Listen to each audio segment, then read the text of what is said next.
विष्णु लोक गए। वहाँ श्वेत वर्ण और 4 भुजाओं वाले देवों के ईश नारायण को, जिनके हाथों में शंख चक्र गदा और पद्म थे तथा वरमाला पहने हुए थे, देख कर स्तुति करने लगे। नारद जी ने कहा, हे भगवान, आप अत्यंत ही शक्ति से संपन्न है, मन तथा वाणी भी आपको नहीं पा सकती। आपका आदि मध्य अंत भी नहीं है। आप निर्गुण स्वरूप सृष्टि के कारण भक्तों के दुखों को नष्ट करने वाले हो। आपको मेरा नमस्कार है। नारद जी से इस प्रकार की स्तुति सुनकर विष्णु भगवान बोले, हे मुनि श्रेष्ठ, आपके मन में क्या है? आपका किस काम के लिए यहाँ आगमन हुआ है? संकोच कहें। तब नारद मुनि ने कहा, मृत्युलोक में सब मनुष्य जो अनेक योनियों में पैदा हुए हैं, अपने अपने कर्मों द्वारा अनेक प्रकार के दुखों से दुखी हो रहे हैं। हे नाथ, यदि आप मुझ पर दया रखते हैं तो बताइए कि उन मनुष्यों के सब दुख थोड़े से ही प्रश्न से कैसे दूर हो सकते हैं? श्री विष्णु भगवान ने कहा, हे नारद, मनुष्यों की भलाई के लिए तुमने ये बहुत ही अच्छा प्रश्न किया है। जिस व्रत के करने से मनुष्य मोह से छूट जाता है, वो व्रत मैं तुमसे कहता हूँ, सुनो। बहुत पुण्य देने वाला स्वर्ग तथा मृत्युलोक दोनों में दुर्लभ है। एक उत्तम व्रत है जो आज मैं प्रेम बस होकर तुमसे कहता हूँ। श्री सत्यनारायण भगवान का ये व्रत विधि विधान पूर्वक संपन्न करके मनुष्य इस धरती पर सुख भोग कर मरने पर मोक्ष को प्राप्त होता है। श्री विष्णु भगवान के वचन सुनकर नारद मुनि बोले, हे भगवान, उस व्रत का फल क्या है? क्या विधान है? इससे पूर्व किसने ये व्रत किया है और किस दिन ये व्रत करना चाहिए? कृपया मुझे विस्तार से बताएं। श्री विष्णु भगवान ने कहा, हे नारद, दुख शोक आदि को दूर करने वाला ये व्रत सब स्थानों पर विजय करने वाला है। भक्ति और श्रद्धा के साथ किसी भी दिन मनुष्य श्री सत्यनारायण भगवान की संध्या के समय ब्राह्मणों और बंधुओं के साथ धन प्राण होकर पूजा करें। भक्तिभाव से नैवेद्य केले का फल, शहद, घी, शक्कर अथवा गुड़ या दूध या गेहूँ का आटा सवाया लेवें। गेहूँ के अभाव में साठी का चूर्ण भी ले सकते हैं। इन सबको भक्तिभाव से भगवान को अर्पण करें। बंधु बांधवों सहित ब्राह्मणों को भोजन कराएं। इसके पश्चात स्वयं भोजन करें। रात्रि में नृत्य गीत आदि का आयोजन कर श्री सत्यनारायण भगवान का स्मरण करता हुआ समय व्यतीत करें। इस तरह जो मनुष्य व्रत करेंगे उनका मनोरथ निश्चय ही पूर्ण होगा। विशेष रूप से कलिकाल में मृत्युलोक में यही एक लघु उपाय है जिससे अल्प समय और अल्प धन में महान पुण्य प्राप्त हो सकता है। बोलो सत्यनारायण भगवान की जय। अध्याय समाप्त। द्वितीय अध्याय। सूत जी ने कहा, हे ऋषियों, जिन्होंने पहले समय में इस व्रत को किया है उनका इतिहास कहता हूँ, आप सब ध्यान से सुने। सुंदर काशीपुरी नगरी में एक अत्यंत ही निर्धन ब्राह्मण रहता था। वो ब्राह्मण भूख और प्यास से बेचैन होकर नित्य पृथ्वी पर घूमता था। ब्राह्मणों से प्रेम करने वाले श्री विष्णु भगवान ने ब्राह्मण को दुखी देखकर एक दिन बूढ़े ब्राह्मण का रूप धारण कर निर्धन ब्राह्मण के पास जाकर आदर के साथ पूछा, हे विप्र, तुम नित्य ही दुखी होकर पृथ्वी पर क्यों घूमते हो? हे श्रेष्ठ ब्राह्मण, ये सब मुझसे कहो, मैं सुनना चाहता हूँ। दरिद्र ब्राह्मण ने कहा, मैं निर्धन ब्राह्मण हूँ, भिक्षा के लिए पृथ्वी पर फिरता हूँ। हे भगवान, यदि आप इससे छुटकारा पाने का कोई उपाय जानते हो तो कृपा कर मुझे बताएं। वृद्ध ब्राह्मण का रूप धारण किए हुए श्री विष्णु भगवान ने कहा, हे ब्राह्मण, श्री सत्यनारायण भगवान मन वांछित फल देने वाले हैं, इसीलिए तुम उनका पूजन करो, जिसके करने से मनुष्य सब दुखों से मुक्त हो जाता है। दरिद्र ब्राह्मण को व्रत का सारा विधान बतलाकर बूढ़े ब्राह्मण का रूप धारण करने वाले श्री सत्यनारायण भगवान अंतर्ध्यान हो गए। जिस व्रत को वृद्ध ब्राह्मण ने बतलाया है मैं उसको अवश्य करूँगा, ये निश्चय कर वो दरिद्र ब्राह्मण घर से चला गया। परंतु उस रात्रि पर उस दरिद्र ब्राह्मण को नींद नहीं आई। अगले दिन वो जल्दी उठा और श्री सत्यनारायण भगवान का व्रत करने का निश्चय कर भिक्षा मांगने के लिए चल दिया।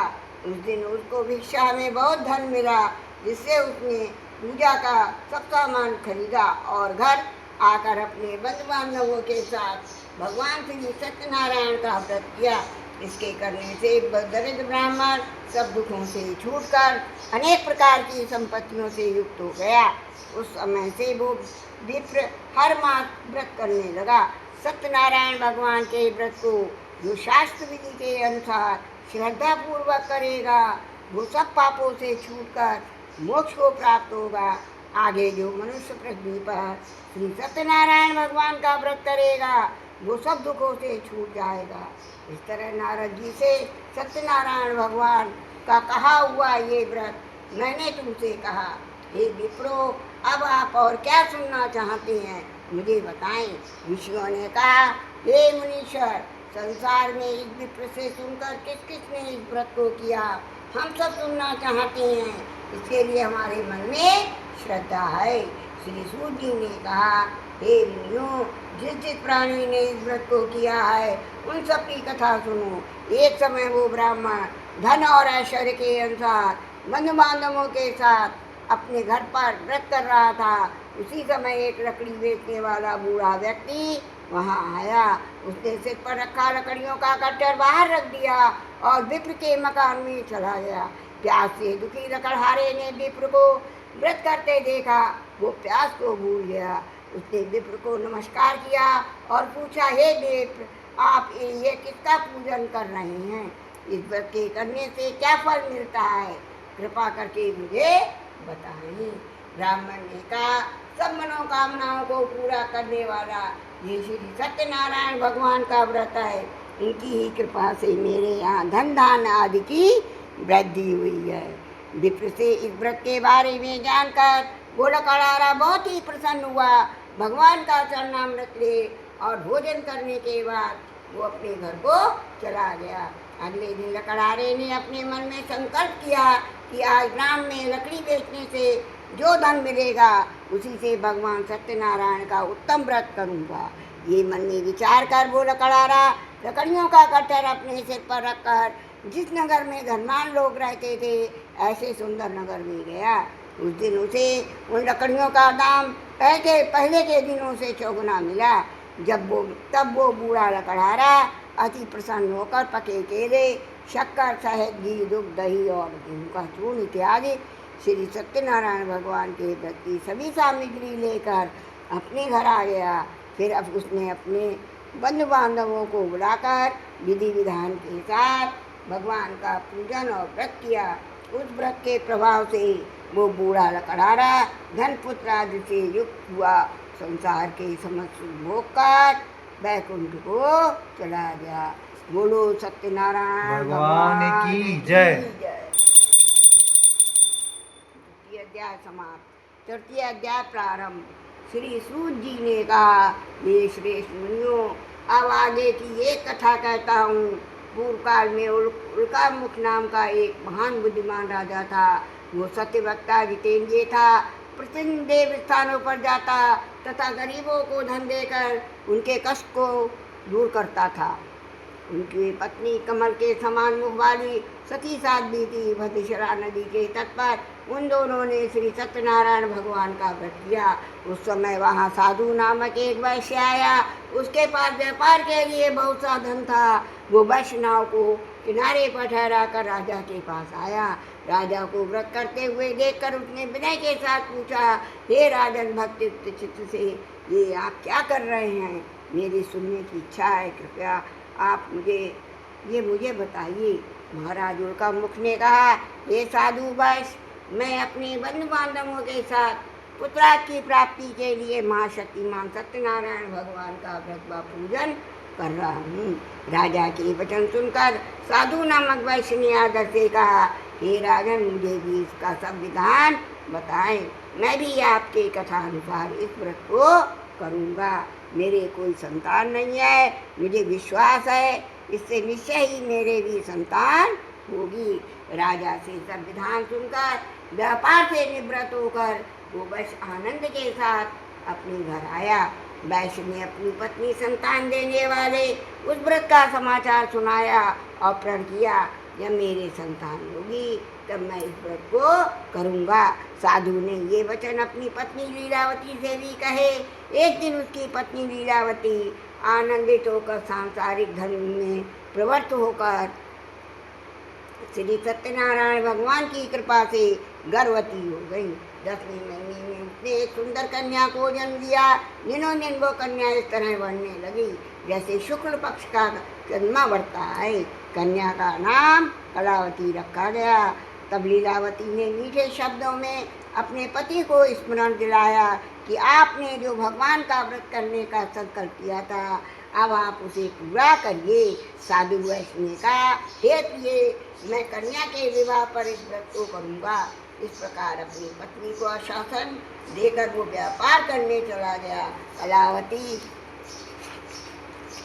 पितृगृह में वृद्धि को प्राप्त हो गई। लौटने पर साधु ने जब नगर में सखियों के साथ अपनी पुत्री को खेलते देखा तो एक दूत को बुलाकर कहा कि उसकी पुत्री के लिए कोई योग्य वर देख कर लाओ। साधु नामक वैश्य की आज्ञा पाकर दूत कंचन नगर पहुंचा और खोज कर और देखभाल कर वैश्य की लड़की के लिए एक योगवाणी पुत्र ले आया। उस योग लड़के को देखकर साधु नामक वैश्य ने अपने बंधु बांधवों सहित प्रसन्नचित होकर अपनी पुत्री का विवाह उसके साथ कर दिया। दुर्भाग्य से वो विवाह के समय भी सत्यनारायण भगवान का व्रत करना भूल गया। इस पर श्री भगवान क्रोधित हो गए। उन्होंने वैश्य को श्राप दिया कि तुम्हें दारुण दुख प्राप्त होगा। अपने कार्य में कुशल साधु नामक वैश्य अपने जमाता सहित नावों को लेकर व्यापार करने के लिए समुद्र के समीप स्थित रत्नसारपुर नगर में गया। दोनों ससुर और जमाई चंद्रकेतु राजा के उस नगर में व्यापार करने लगे। एक दिन भगवान सत्यनारायण की माया से प्रेरित एक चोर राजा का धन चुरा कर भागा जा रहा था। राजा के दूतों को अपने पीछे वेग से आते देखकर चोर ने घबरा कर राजा के धन को वही नाव में चुपचाप रख दिया। यहाँ वे ससुर जमाई ठहरे हुए थे और भाग गया। जब दूतों ने उस साधु वैश्य के पास राजा के धन को रखा देखा तो ससुर जमाता दोनों को बांध कर ले गए और राजा के समीप जाकर बोले, हम ये दो चोर पकड़ कर लाए हैं, देखकर आज्ञा दे। तब राजा ने बिना उनकी बात सुने उन्हें कारागार में डालने की आज्ञा दे दी। इस प्रकार राजा की आज्ञा से उनको कठिन कारावास में डाल दिया गया तथा उनका धन भी छीन लिया गया। सत्यनारायण भगवान के श्राप के कारण साधु वैश्य की पत्नी लीलावती व पुत्री कलावती भी घर पर बहुत दुखी हुई। उनके घर में रखा धन चोर चुरा कर ले गए। शारीरिक व मानसिक पीड़ा तथा भूख प्यास से अति दुखित होकर भोजन की चिंता में कलावती कन्या एक ब्राह्मण के घर गई। उसने ब्राह्मण को श्री सत्यनारायण भगवान का व्रत करते देखा। उसने कथा सुनी तथा प्रसाद भी ग्रहण कर रात को घर आई। माता ने कलावती से पूछा, हे पुत्री, तू अब तक कहाँ रही? तेरे मन में क्या है? कलावती बोली, हे माता, मैंने एक ब्राह्मण के घर में श्री सत्यनारायण भगवान का व्रत होते देखा है। कन्या की वचन सुनकर लीलावती ने सत्यनारायण भगवान के पूजन की तैयारी की। उसने परिवार और बंधुओं सहित श्री सत्यनारायण भगवान का पूजन व व्रत किया और वर मांगा कि मेरे पति और दामाद शीघ्र ही घर लौट आए। साथ ही प्रार्थना की, हम सबका अपराध क्षमा करो। श्री सत्यनारायण भगवान इस व्रत से संतुष्ट हो गए। उन्होंने राजा चंद्रकेतु को स्वप्न में दर्शन देकर कहा, हे राजन, जिन दोनों वैश्यों को तुमने बंदी बनाकर रखा है वे निर्दोष हैं, उन्हें प्रातः ही छोड़ दो। उनका सब धन जो तुमने ग्रहण किया है लौटा दो, अन्यथा मैं तेरा राजपुत्र आदि सब नष्ट कर दूंगा। राजा से ऐसी वचन कहकर भगवान अंतर्ध्यान हो गए। प्रातःकाल राजा चंद्रकेतु ने सभा में सबको अपना स्वप्न सुनाया और सैनिकों को आज्ञा दी कि दोनों वाणिक पुत्रों को कैद से मुक्त कर सभा में लाया जाए। दोनों ने आते ही राजा को प्रणाम किया। राजा ने कोमल वचनों में कहा, हे महानुभावों, तुम्हें भावी वश ऐसा कठिन दुख प्राप्त हुआ है, अब तुम्हें कोई भय नहीं है, तुम मुक्त हो। ऐसा कहकर राजा ने उनको नए नए वस्त्राभूषण पहनवाए तथा उनका जितना धन लिया था उससे दूना लौटाकर आदर से विदा किया। दोनों वैश्य अपने अपने घर को चले गए। तृतीय अध्याय समाप्त। बोलो सत्यनारायण भगवान की जय। चतुर्थ अध्याय प्रारंभ। श्री सूत जी ने आगे कहा, वैश्य ने मंगलाचार करके यात्रा आरंभ की और अपने नगर को चला। उनके थोड़ी दूर आगे बढ़ने पर दंडी वेशधारी श्री सत्यनारायण भगवान के ने उससे पूछा, हे साधु, तेरी नाव में क्या है? अभिमानी बाणिक हंसता हुआ बोला, हे दंडी, आप क्यों पूछते हैं? क्या धन लेने की इच्छा है? मेरी नाव में तो बेल और पत्ते भरे हैं। वैश्य का कठोर वचन सुनकर दंडी वेशधारी श्री सत्यनारायण भगवान ने कहा, तुम्हारा वचन सत्य हो। ऐसा कहकर वो वहाँ से चले गए और कुछ दूर जाकर समुद्र के किनारे बैठ गए।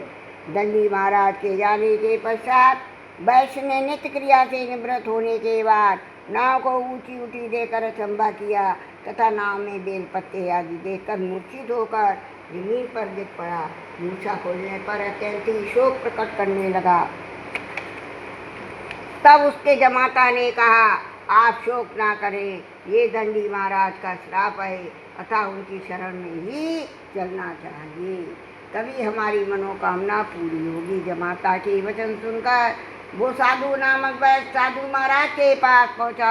अत्यंत ही भक्तिभाव से प्रणाम करके बोला, मैंने जो आपसे असत्य वचन कहे थे उनके लिए मुझे क्षमा करें। ऐसा कहकर महान शोकातुर होकर रोने लगा।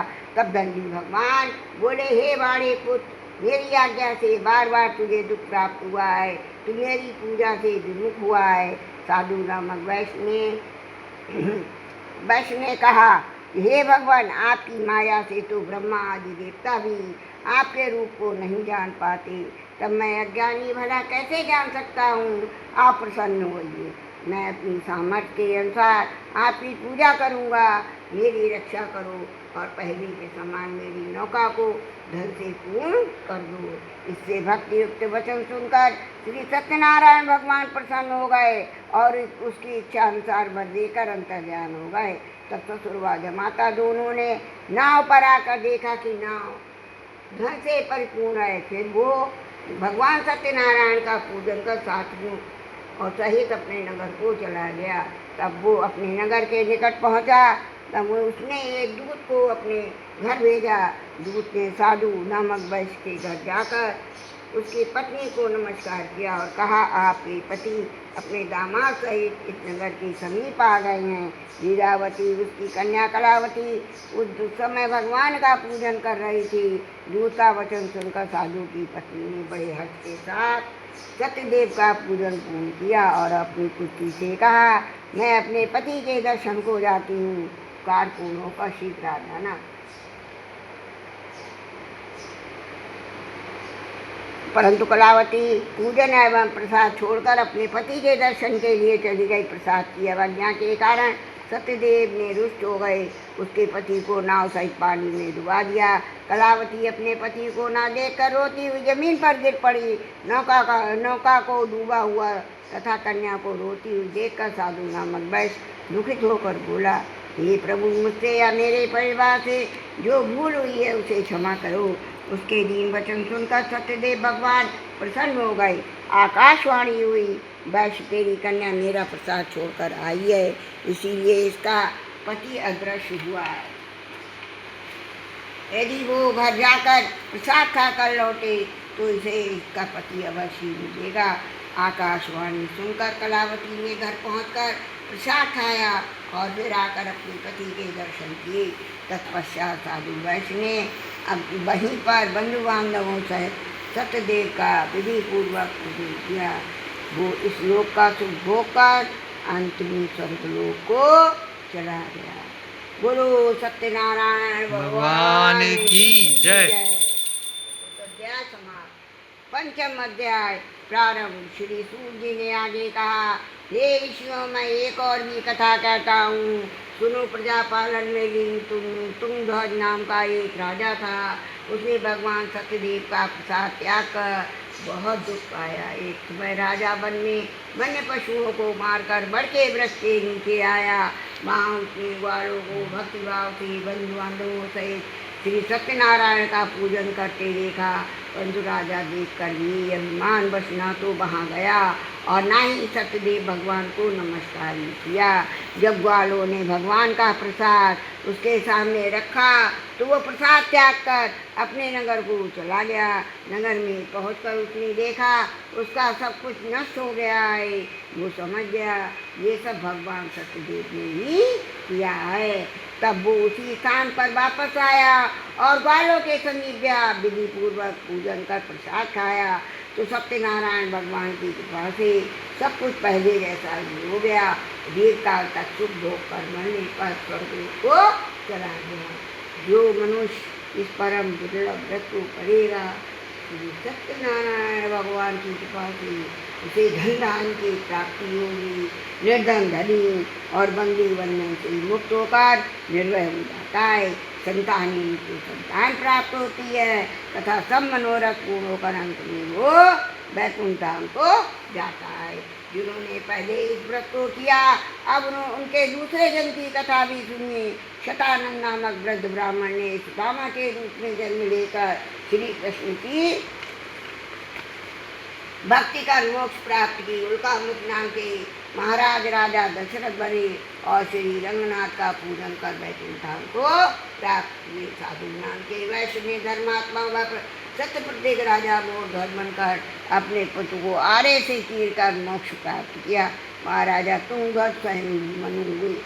उन्होंने बहुत से लोगों को भगवान की भक्ति में लीन कर मोक्ष प्राप्त किया। लकड़हारा भी अगले जन्म में घू नामक निषाद राजा हुआ जिसने भगवान राम के चरणों की सेवा कर मोक्ष प्राप्त किया। बोलो सत्यनारायण भगवान की जय। जय हो। पंचम अध्याय समाप्त। वो दो तौलिया अब पकड़े, गर्म हो गई बहुत। पंखा बंद कर दो और